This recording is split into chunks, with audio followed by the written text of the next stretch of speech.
காப்பீட்டு செலவுகள் அப்படிங்கிறது இந்தியாவுல சமீப வருஷங்களாவே அதிகமாகிக்கிட்டே வருதுங்க. சோ அத மிடில் கிளாஸ் மக்கள்லாம் எப்படி சமாளிக்கணும் அப்படின்னு நிபுணர்கள் ஒரு சில ஆலோசனைகளை வழங்கியிருக்காங்க. அதை பத்தி தான் இந்த வீடியோல நம்ம பார்க்க போறோம். இந்தியாவுல மருத்துவ செலவுகள் அப்படிங்கிறது எப்பவுமே இல்லாத அளவுக்கு உயர்ந்துகிட்டே இருக்கு. மெடிக்கல் பில்ஸ் ஆகட்டும், பரிசோதனைகள் ஆகட்டும், இது எல்லாமே அதிகமா கடுமையா உயர்ந்திருக்கு. இதனால காப்பீட்டு நிறுவனங்களும் பெரிய அழுத்தங்களை சந்திச்சிருக்கு. சிகிச்சை செலவுகள் அதிகமாகும் போது காப்பீட்டு நிறுவனங்களுடைய இழப்பீட்டு தொகையும் அதிகமாகும். இதனால காப்பீட்டு நிறுவனங்கள் அவங்களுடைய பிரீமியங்களையும் காப்பீட்டு திட்டங்களையும் தொடர்ந்து மறுபரிசீலனை செய்ய வேண்டிய கட்டாயத்தில் இருக்காங்க. இந்த மாதிரியான சிக்கலான சமநிலையை சமாளிக்க காப்பீட்டு நிறுவனங்கள் நெகிழ்வான திட்ட அமைப்புகளை நோக்கி நகர்றாங்க. இதன் மூலமா பாலிசிதாரர்கள் அவங்களுடைய நிதி வசதிக்கேற்ப காப்பீட்டை தேர்வு பண்ணிக்க முடியும். வாடிக்கையாளர்கள் இப்போ வேறு வேறு காப்பீட்டு தொகை வரம்புகள், கழிவு தொகையோட கூடிய பாலிசிகள் மற்றும் குறைந்த செலவுல கூடுதல் பாதுகாப்பை வழங்கக்கூடிய சூப்பர் டாப் அப் கவர்களை தேர்வு பண்ணலாம் அப்படின்னு சொல்லியிருக்காங்க.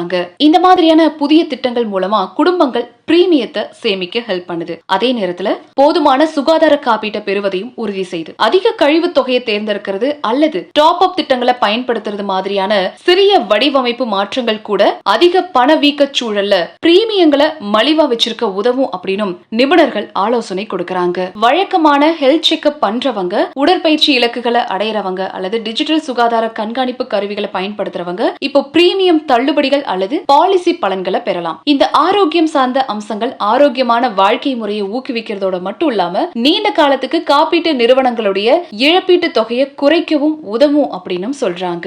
நடுத்தர வர்க்க இந்திய குடும்பங்களுக்கு உடல்நல காப்பீடு இனி ஒரு விருப்பு தேர்வு கிடையாது. இது நிதி திட்டமிடலின் ஒரு முக்கிய அங்கமாவே மாறிடுச்சு. ஒரு தடவை ஏற்படக்கூடிய மருத்துவமனை செலவு அப்படிங்கிறது பல வருஷ கால சேமிப்பை சீர்குலைக்கலாம் அல்லது அந்த குடும்பங்களையே கடன்ல தள்ளலாம். சம்பள வளர்ச்சியை விட ரொம்ப வேகமா மருத்துவ செலவுகள் உயர்ந்து வரதால உடல்நல காப்பீடு அப்படிங்கிறது ரொம்ப ரொம்ப இம்பார்ட்டன்டான ஒரு விஷயமா மாறிடுச்சு. உடல்நல காப்பீடு அப்படிங்கிறது செலவுகளை திரும்ப பெறுவது மட்டும் கிடையாது. அது ஒரு குழந்தையுடைய கல்வி, வீடு வாங்குறது அல்லது ஓய்வு பெறுவது மாதிரியான நீண்ட கால இலக்குகள் எதிர்பாராத மருத்துவ நெருக்கடியால பாதிக்கப்படாம இருக்கிறதையும் உறுதி செய்து அப்படின்னு நிபுணர்கள் வழிகாட்டுறாங்க. ஆனா மேற்சொன்ன விவரங்கள் எல்லாமே ஒரு தனிப்பட்ட நிபுணருடைய கருத்து தானே தவிர நீங்க உங்களுடைய நிதி சார்ந்த அல்லது காப்பீட்டு சார்ந்த ஆலோசனைகளை பெறணும் அப்படின்னா ஒரு பாலிசி தொடர்பான முடிவுகளை எடுக்கிறதுக்கு முன்னாடி இதற்கு தகுதியான நிபுணர்களை நீங்க அணுகி அடுத்த ஸ்டெப் எடுக்கிறது ரொம்ப நல்லது.